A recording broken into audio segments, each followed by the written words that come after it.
I think that obviously we've had some very high quality presentations this morning, but I think we have to remember that a lot of those comments are driven off high quality, generally very prime properties.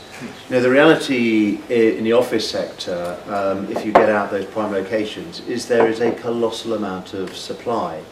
And if you very broadly look at the number that seems to be the most commonly used, around about 8 million metres of vacant offices.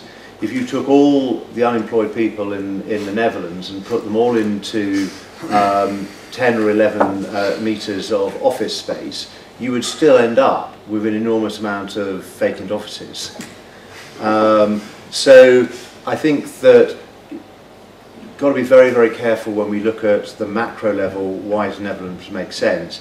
And you've got to, if you're going into these sectors, really understand these local markets, the individual buildings, where they sit in the market, what the tenants want to achieve, and how you're going to create some sort of exit, because it is unbelievably hard work and granular to work through each part floor letting and try and get something at the end of the day to create liquidity out of it. And yeah, go ahead. But may I respond to that? Because I agree that the general picture is not that sound for the office market. But when I look at location like the South Axis, which is also a beautiful residential location, but there's hardly any office space available at the moment. No, that's true. But you have to look in the story you tell.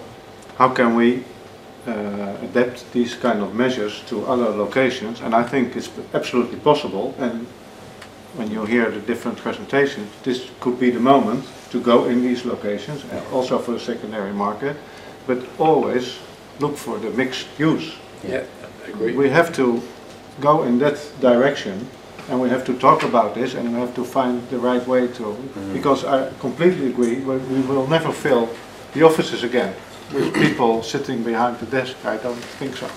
If you see where the investment activity took place, that was really on the central station in The Hague, on the central station in Rotterdam. So really those locations, and albeit empty buildings, I mean those are the locations with the future, with a mixed use that you will be able to fill up within very short notice. So that is where the activity took place. And but now only, but now you see also office building being sold in, being rented, to go plain, in Houthavens, which is really developing side of Amsterdam. Yeah. So you see if capital moving away, not only focusing on the best locations, but also going to Houthavens in Amsterdam or to Utrecht, Capgemini. It's also not the best location in Utrecht. But you see secondary locations coming into the investors' vision also. But I also see new players, new kinds of money, families, rich people, and just looking for the thing they want to do. And they are in these secondary markets, now they are picking the spots. And we see that happening, and it started happening in all these office locations, and I think we should look into that and really use these signs, because there are really new money is coming in and getting to get new developments. I very much agree with that, and I think that the other thing that I've certainly noticed in those secondary markets is that, with local jurisdictional backing, maybe to have a greater flexibility in just the mindset, there is quite a lot of those secondary buildings that are really not any use for offices that are being converted, and the numbers that I've seen is around about to 400,000 metres of space has been converted, which is quite a serious number and does begin to eat away at that supply. And there's got to be opportunities where you can pick up those office buildings really for next to nothing, but actually the next best alternative use has been missed until this point, and it may well be as described.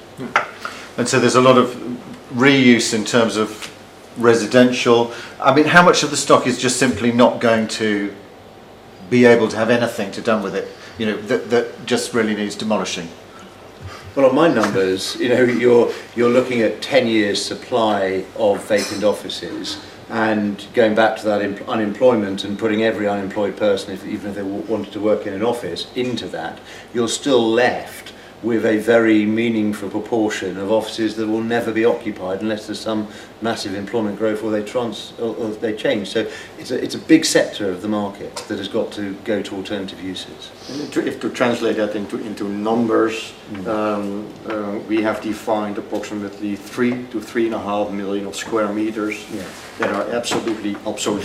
So and basically are no competition either. So we're all talking about 8 million of empty square meters in the Dutch office market.